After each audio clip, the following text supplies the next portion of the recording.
What I want to do in this very quick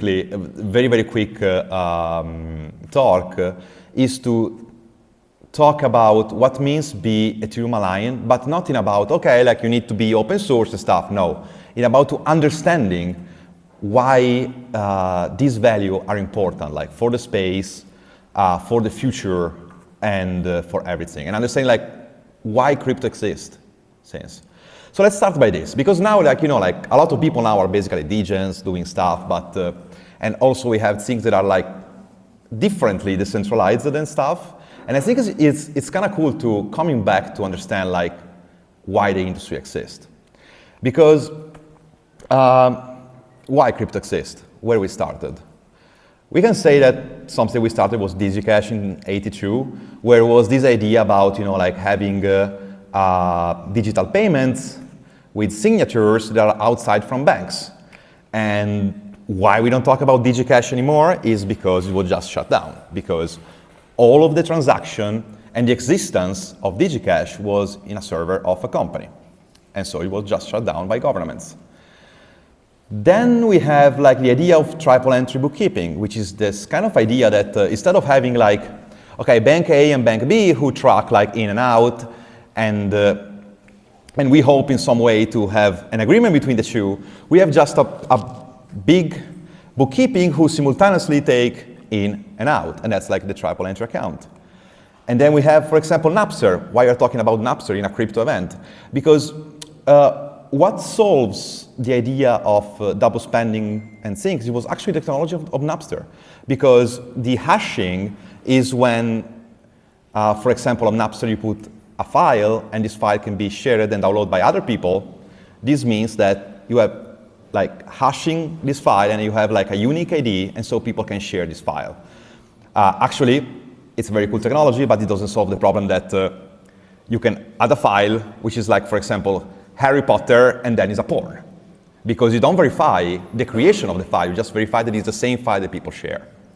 And here is when there was like the proof of work. So the invention of Satoshi Nakamoto, which was this idea of having,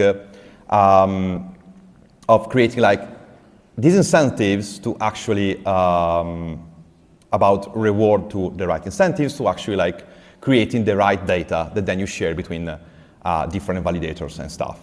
If you want, I can go deep about these things, but it's pretty much like common knowledge in crypto. And all of these things together, they created Michael Saylor. No, I'm joking. They created Bitcoin, which I prefer to call it the orange coin. So basically, it's a triple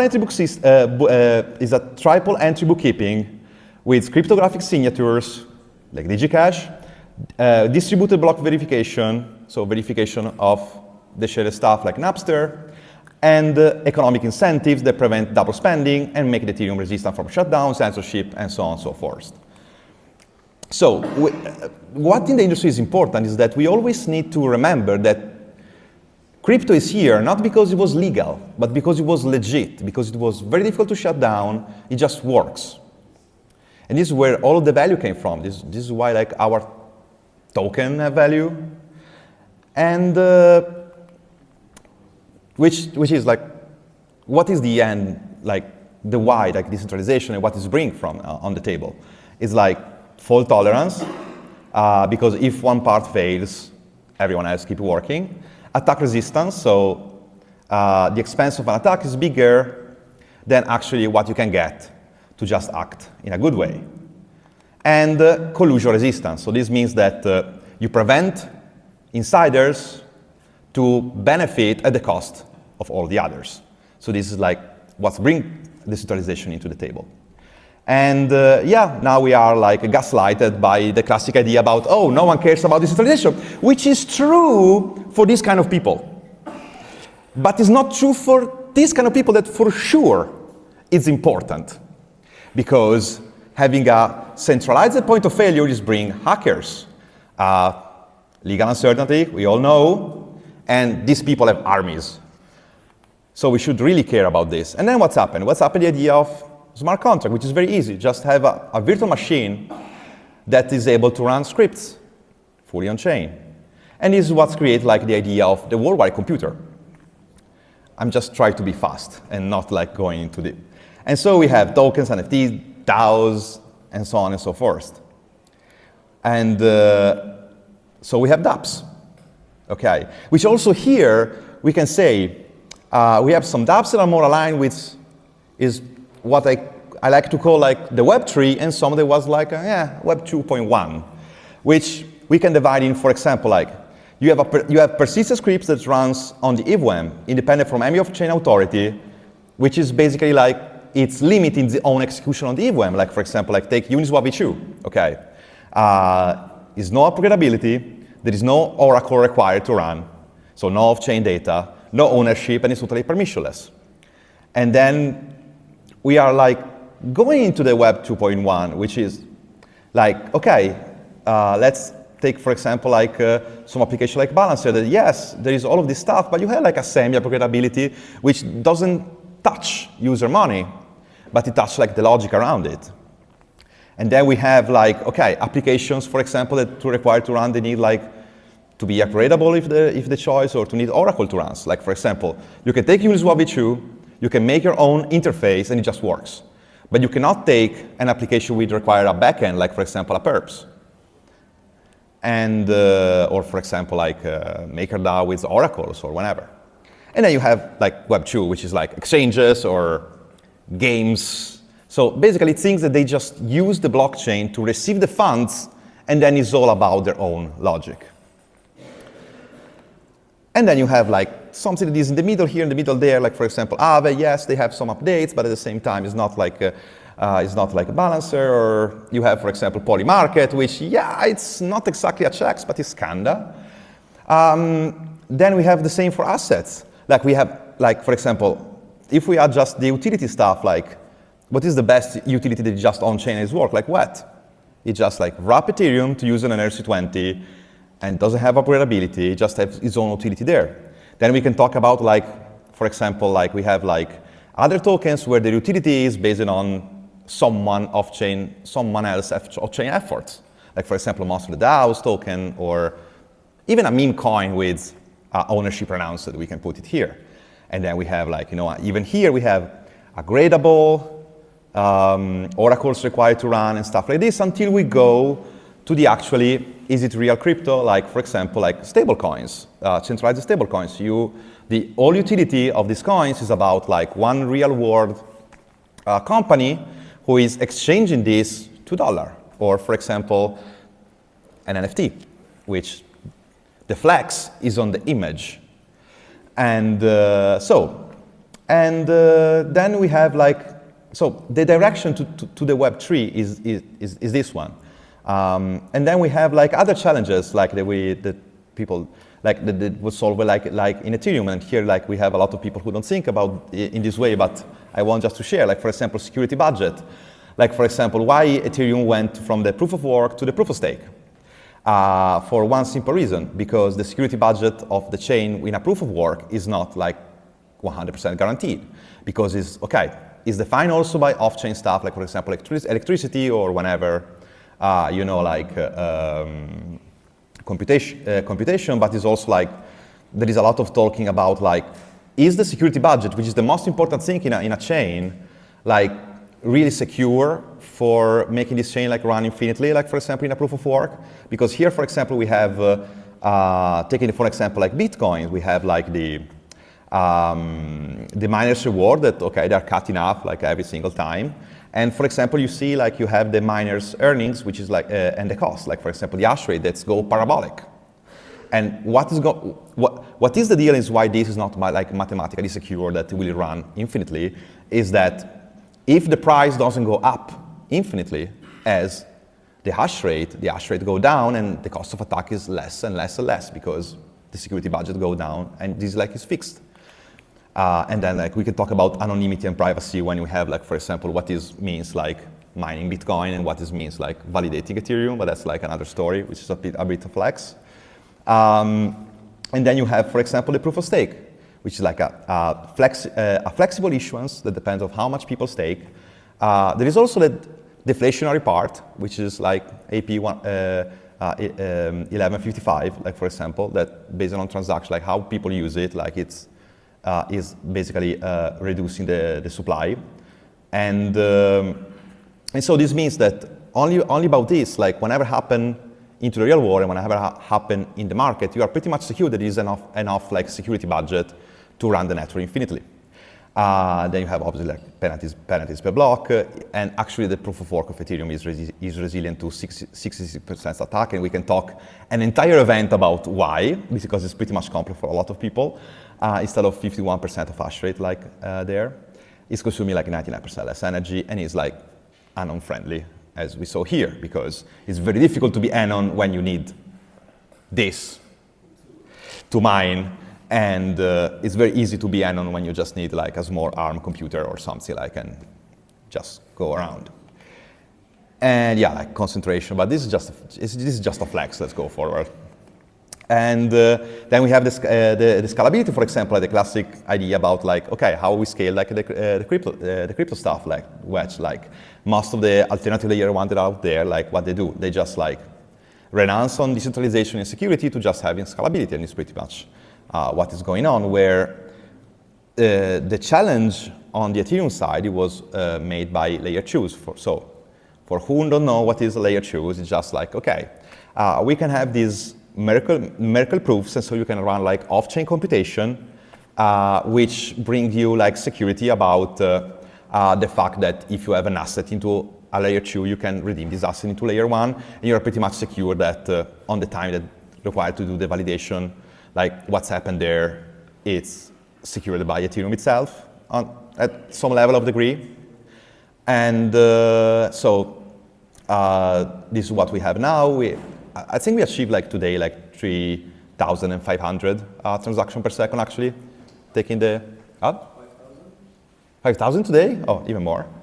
And also this brings like a lot of experimentation out there, because there is a lot of different layer 2s who are raising fund, especially like the level of experimentation that there was in ZK when layer 2 started, like, is insane, for example, into the validation perspective.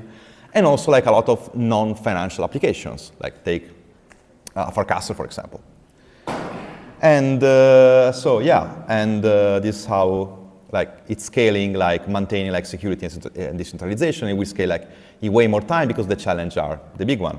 And even here, we have a lot to talk about decentralization. Because, for example, yeah, you have like, I don't know if some of you follow, like, for example, the different stages into like L2 bits. Like, we didn't reach like an actually decentralized layer 2 as it is supposed to be, but we have, you know, like step-by-step project who are trying to achieve this long term. Then we have like sidechain that doesn't give you like, for example, asset security. You have just a pseudo-economic security. Then you have alternative WEM like chains, which are basically like, you don't have this asset security, but at least whenever happen, there is like, it's more decentralized in terms of just routing the way you can escape, for example, to a more secure chain. And then you have non-WEM alternative layer 1, which mostly like the real way it doesn't require a third party is a checks. And then you have checks, which just like, okay, we have proof of funds. That's the only decentralized thing that they can do. And there is like Binance Smart Chain, which I don't know if it's like on this side or this side. I think for now I will just put here. And so why, like, for example, from the Ethereum Foundation and Vitalik, why we need Ethereum Cypherpunk again? Which actually, Vitalik in this position is more like, why we need Ethereum Cypherpunk again, bro? But, okay, the whole idea of what we require for the industry to go forward is having like global participation, auditability, so building open source, be able to audit, decentralization, kind of obvious, credible neutrality, is the only, like I can say, is the only flag that only Ethereum have. Censorship resistance, tool, not empire, so this means like try to make tools that other one can improve, not just to try to make yours like more powerful than others, and cooperation. And if you think about all of this stuff, it's the same line from Web 2.1 to Web 3. Like on nation state control, so something that is not like decentralized enough, you can have cooperation, yes, you can create tools, yes, but to having censorship resistance, auditability, global participation, decentralization, you need credible neutrality. And that's why it's so important to try to stay as much as possible. Let me see if it works, this. Yeah, oh yeah, it works. Here. Because this is the challenge that we have in the space. And this is why we have value. Because if not, we are like one coin. I don't know if someone remembers this. It was a Ponzi scheme. Actually, I saved my mother to investing on it. To don't invest on it, I mean. And there is also like a lot of challenges that are going now, right now. For example, light clients, which is a very cool stuff that very few people talk about, and I would love to have someone that will talk about this, like in ETHTbilisi. Privacy, which it will be like mostly the main topic on November.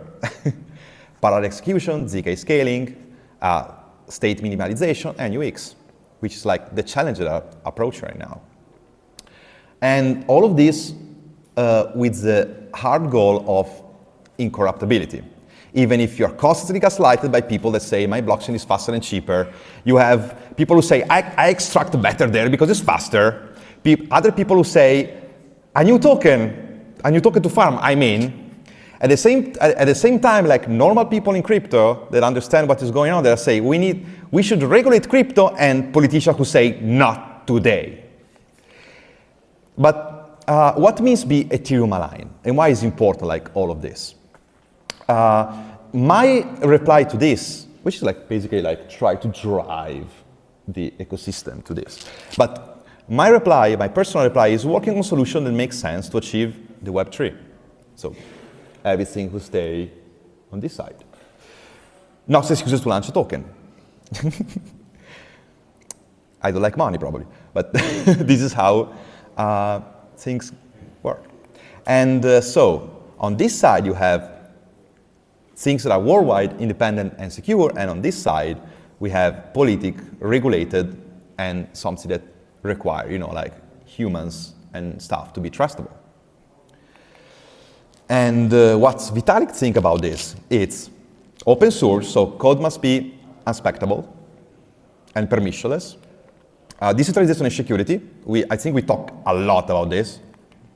And open standards, so don't reinvent the wheel. Like there is like an ERC to do this, don't reinvent, because it's create exploit balancer. And issue interoperability about wallets and application and so on and so forth. And especially build stuff which have a positive sum, both for Ethereum, which contributed to open source, donate whenever you can, and also for the world, so enable financial inclusion, because all of this is here not to make you rich, but to make you free. And if we are too much into try to make rich at some point, like everything we have, it doesn't value anything anymore because we're building like a Ponzi over a Ponzi over a Ponzi over the Ponzi. And especially not gaslight, which means like if something you're doing for some reason, don't say like, oh, but I'm doing a positive sum because with my meme I make people rich. It's not like a real positive sum. So that was pretty much like the conversation that I want to introduce, because it's like some topics that very people, that it's not trendy to talk about it. Like, for example, what is the value of decentralization? And so what is ETHTbilisi about? ETHTbilisi is to give voice by merit. What we want to achieve is a community of people who are actually doing something that matters on Ethereum, and also like bring here all of the voices that are building stuff that are actually important for, I can say, the future. And so this is why, for example, like the November season, which is like from the next event on, is is laser focused, I will say, on privacy, which we will have, like, for example, like from Hinkal, like UX and compliance of privacy, which is a very cool topic because they build a wallet where you can stay anon when you're using it. And so also like the part, okay, like if I have a wallet which is anon and it's very cool and how it works, how can I use this money to the real world? What is the compliance there? We also have, for example, like Lucid, which it will talk about like ZK and the future of privacy. So straight limit, like understanding what we are talking about this. And to finally eviscerate like this topic, we have one of my personal friends actually, which is like a Zlatan. So this means like when a DeFi application is hacked, this is the guy who finds like exactly who hacked this, where he lives, and how to put your lawyer and get the money back. And it will talk about the importance of on-chain privacy and how we are basically fucked in terms of privacy and how to pretty much improve. And it's kind of be like, it will be very, very interesting. Then on December, we have another like very cool topic, which is truth.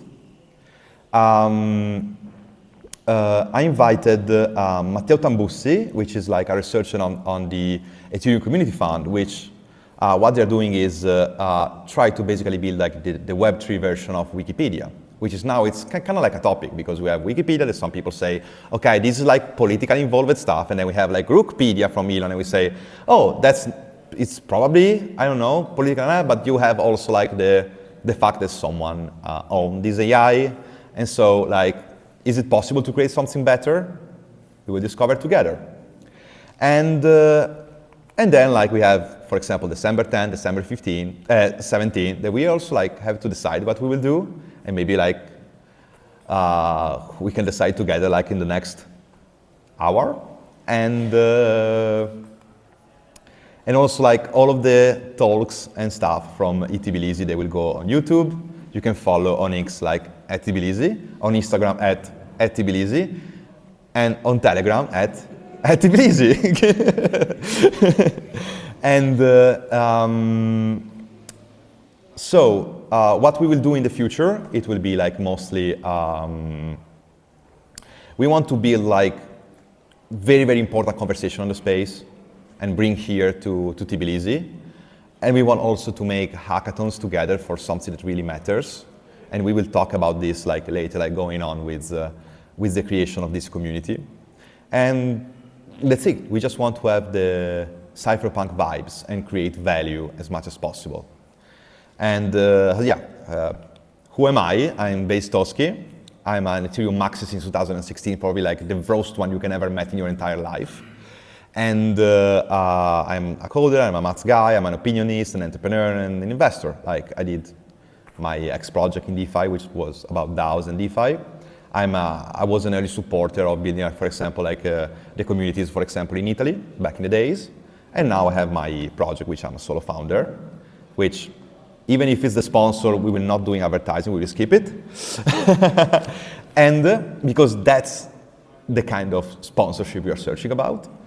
And so thank you to be here, and I hope we will like create the most interesting community on Ethereum. And that's like why I'm trying to. And so yeah, there is a Pope, and also like now you can get the T-shirt, which is only for people who participate into this one by following on Twitter and entering into the Telegram. The Pope, you can get it like without these tasks.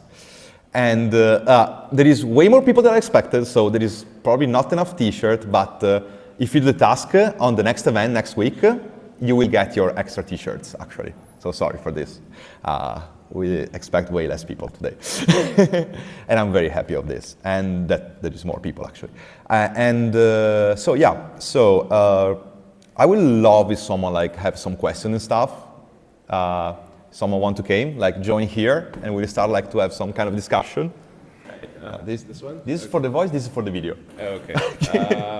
I don't know. My friend really wants me to ask why not Solana. That's a very interesting question.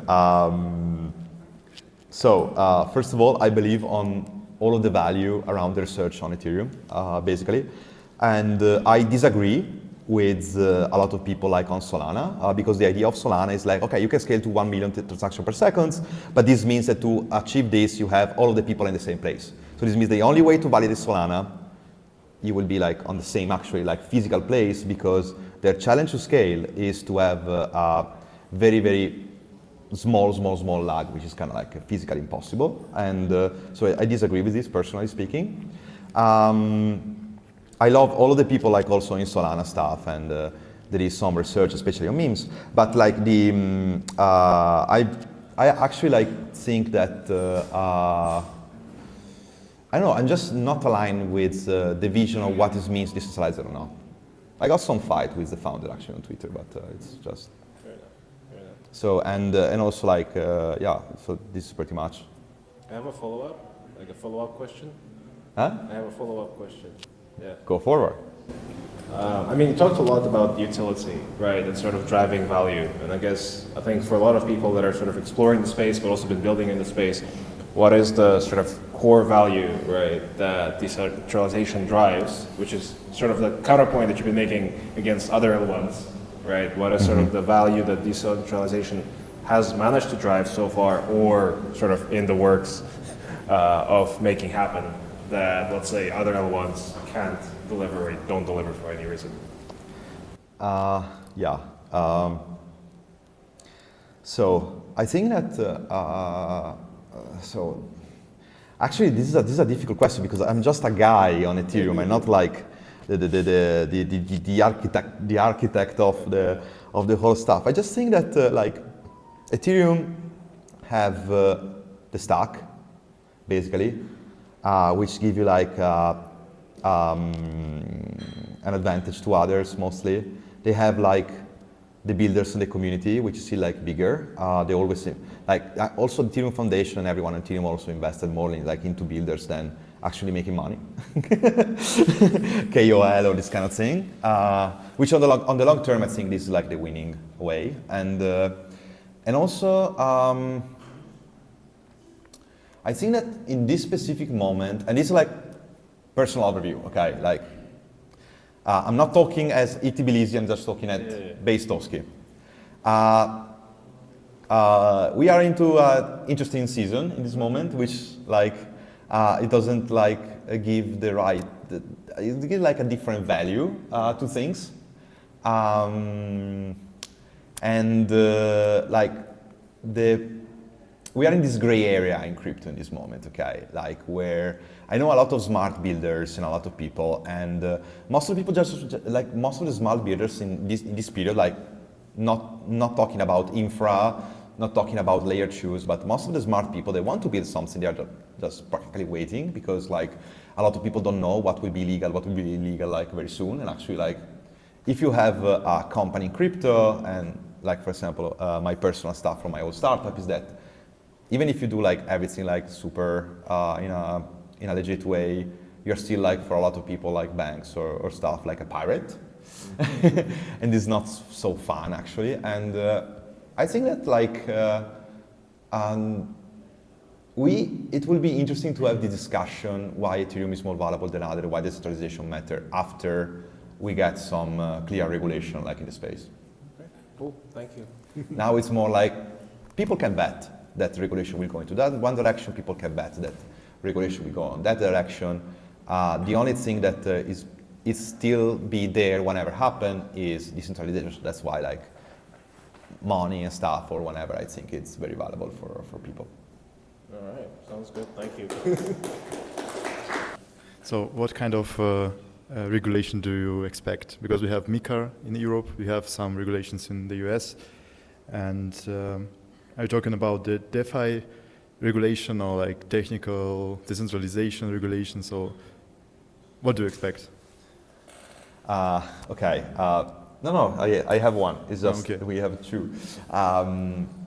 That's a question from I think like 100-200 billion dollar question because like most of people say we are in a crime season, which I agree. And so back in 2018, I wrote like what regulation should be. I wrote an article about this, like back in the Times, that for example, like regulation, they should go based on how much ownership someone have, both in terms of a network and both in terms of an application. So for example, if you are a validator and you as a validator can roll back the chain or can do something, so what's the difference in terms of responsibility between you and Facebook? So why Facebook, we can blame, regulatory speaking, Facebook to have pedo stuff, and we cannot blame you that you have the power to roll back the chain or to do something, so to stop a scam, to making a scam happen. Same for application layer. So if you have an upgradable application, and so this means that with the upgradability of it, you can actually like manipulate user money, so you are a broker in finance. And so this is, for example, my personal bet on how the space will go into this regulation, and this will change everything, mostly. But we don't know, like probably, it's a bet, literally. What's yours? Oh. Well, I don't have an answer on that. But I mean, we have some certain regulations in MiCA, for example, for payment stablecoins. Yeah, stable coins and different categories there. About that, like your view on the regulating the nodes, basically. Like, how do you see the current L2s, how they are decentralized at all? Like, we are all here probably Ethereum maxis, or kind of, and I mean, we can speak about this responsibility of validators when the system is truly decentralized, like Ethereum or I don't know, Gnosis a little bit, but not every L2 and like not every L1. That's a huge problem, actually. Yeah. Like, for example, when back in 2020, 2021, I read about so I'm one of the people that are not like super happy about this, the layer 2 based roadmap, actually, personally speaking, because this problem that like for now there are few incentives to actually like be decentralized enough as a layer 2, and which is true because, for example, like tomorrow the United States of America, they can go to Optimism and say, oh, you need to do this update. This will happen at some point. Like, I strongly believe that we will achieve a moment where regulators will do something like this, and so the arriving to stage 3, stage 2 to stage 3, it's kind of like very, very important. That's why, like, for example, Vitalik is starting to push this so much, and also, like, for example, I'm a huge fan of the idea of based rollups because, like, one of my but regarding of regulation, there's a lot of stuff that I'm like actually imply on layer 2s, like to not be like the best design ever, and but it's kind of like about time. But yes, this thing is very, very possible to happen, and it probably will happen at some point. That will bring like probably it will be the stuff that finally will push like teams to say, oh, we should achieve very fast stage 2. So. Yeah, also like kind of like the based rollups. We have some of them, but like the market does not. The market doesn't value any. To adopt them and to use them, or like to prioritize them at all. Thank you for. Thank you for the question. But actually, my theory on this is that now the market don't value anything because a lot of things that are supposed to be not so legal, they are, because we are in a gray area. It's like since 2022 that I'm waiting for regulation to actually go forward to create the right incentives on builders, actually. Mm-hmm. And that's like a huge problem we have right now in the space, I suppose, actually. Yeah, I'm kind of, sorry. I thought about the regulation that currently the major states and the countries, they apply the old regulation, financial regulation, to the new projects and new infrastructure. It just doesn't fit, but they still do it, and it works in some way. And also the fact that the US currently adopting the stable coins, and they are fans of stable coins with their bills and so on. It already shows that even though the regulation is not fully here, it's gray area, but like projects and even institutions, they are ready to build and use the technology for their advantage, actually, not just for free, of course, because there is a lot of money. Yeah. But I don't know. I think that at some point something will happen, like in terms of regulation, because I don't think that we can go for too much into into extracting actually. So probably like I think, I don't know, I just hope that this round of regulation will bring to something actually, especially like into DeFi and these kind of things, but we will see. What is your favorite DeFi project? Uniswap. Whoa, sorry, I have to leave. No, actually, like, I'm not a huge fan of some architecture of the Uniswap before, in general, but I like Uniswap. My favorite version of Uniswap is the V2, actually. And I have a lot of reasons for why, but that's...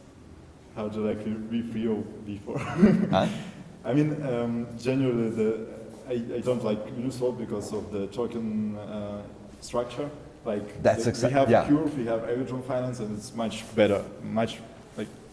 That's an important thing. Like for example, take Uniswap, okay, the token about regulation. So everyone know that it's not like the Uniswap team, which is actually so bad as a team, because Uniswap is the most like I can say like Ethereum Aligned team that we have in the space in terms of DeFi. The problem is that without clear regulation, they have this token which they're supposed to do something with it, and they cannot do because, for example, most people like complain about why Uniswap don't do like for some revenue share or something like this. It's because this gray area of regulation. So I strongly believe that the fact that people complain that okay, we have a lot of tokens and the token don't have utility is because most of the financial utility to attach to a token to create value, they are in the gray area, and especially teams that are more focused to be compliant, to try to work for a long term, they're really scared to this. So that's something that I hope that it will change, like in regulations. We have another example, Electron Finance. They do it, and I think they're pretty successful. Yeah, it's true. It's true. They also have a very great team, actually. Yeah, and they're going to announce something big in a week, actually. Yeah, looking forward. Okay. Yep. Then. Thank you for the participation. Thank you. Oh, come here. I do my apologies in advance, but there is one thing I have to mention. There was a cut that showed.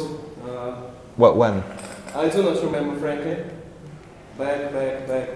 Anyway, it showed a bunch of gear to mine Bitcoin, right? Oh, yes. And a small piece of gear to. This was, to to validate Ethereum. Yeah, here. And there is one just little thing I have to say. Sorry, but proof of stake sucks. In terms of decentralization. And this card displays everything, you know, because... Tell me more. Sure. That's why I'm here. Some classic debates now. Oh. Yeah. To produce, to mine, to get more Ethereum, to stake, all you need is 32 Ethereum. Or more. Or even more, yeah. That's quite much for most of us. But you have like, for example, like Rocket Internet stuff if you want to stake less or whatever. And on the other hand, when you mine... So for example, like, you have mining farms, right? So I can mine like virtually without having like all the computer on my house. At the same time, like proof of stake of Ethereum have like protocols like Rocket Internet, Rocket Pool and stuff that you basically just stake just a bunch of token into a shared stake pool. So it's the same exact thing. But my point is the following. To mine Bitcoin or any other proof of work, you have to buy gear, to change your gear because it gets outdated quite rapidly. Yep. And you have to rent, to buy some space to hold all that stuff. And you have to spend quite much on electricity. Yep. And that means that when you mine it, all you have to do, you just have to sell it because you have a bunch of different costs to cover. That's true. And not all, but sometimes even more than the whole rewards you get from mining blocks, you have to spend to all that stuff. And contrary to that, when you mine, when you stake Ethereum, you just get that base rewards, and you do not have to spend it for anything. So the rich just gets richer. And it's also more bullish on the market because you don't have cost and billions of sales. But that's another story. So it's not a cost for the whole people like in the space. So first of all, I strongly believe that proof of work mining is just a Ponzi scheme because basically like you are forced to continuously be part of the game because you're forced to buy new hardware, spend more electricity, improving, and this create by default like a pyramid where bigger get bigger and smaller they are out for actually earning blocks. And this is what's happened because like remember that Bitcoin mining like is like this now. We have two entities that have more than 50%, 51% of the hash rate, and this is like not a good deal. But anyway, depends on what you value more, in my personal opinion. Like for example, I strongly prefer proof of stake because in my opinion, and that's like the most important thing for me as a person who like Ethereum more than Bitcoin, is that I like that validator can be like more, let's say, pseudonymous than Bitcoin. Because for example, here I'm United States of America, and these people, they can already like manipulating blocking this exact moment, and it's kind of impossible for us to see it because Bitcoin doesn't have, for example, archive nodes. It doesn't have like a lot of stuff that are into Ethereum that if you are in this situation, you can figure it out if they are actually doing it. And we can talk a lot about this actually, but I want to stay on the question. So the difference is that here, the fact that you have way or more Bitcoin into the governance of Bitcoin, it doesn't matter, okay? It doesn't matter if these people sell or not. What is matter is how much they are growing into hash rate. Because the governance of Bitcoin is about the hash rate, not about the token itself. So I don't care if they sell it or not, okay? As I care that there is these companies who push up the hash rate, putting out small miners, and they constantly growing and growing to achieve this.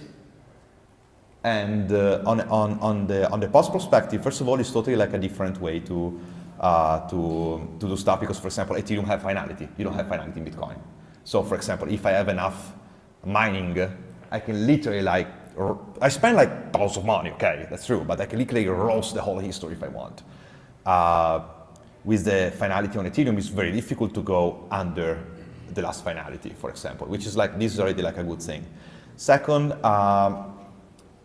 You need to have to do an actual attack, so to not just block the blockchain to do the next finality. You need to have more than 66% of the total stakers. If you want to rewrite it. If you want to, yes, exactly.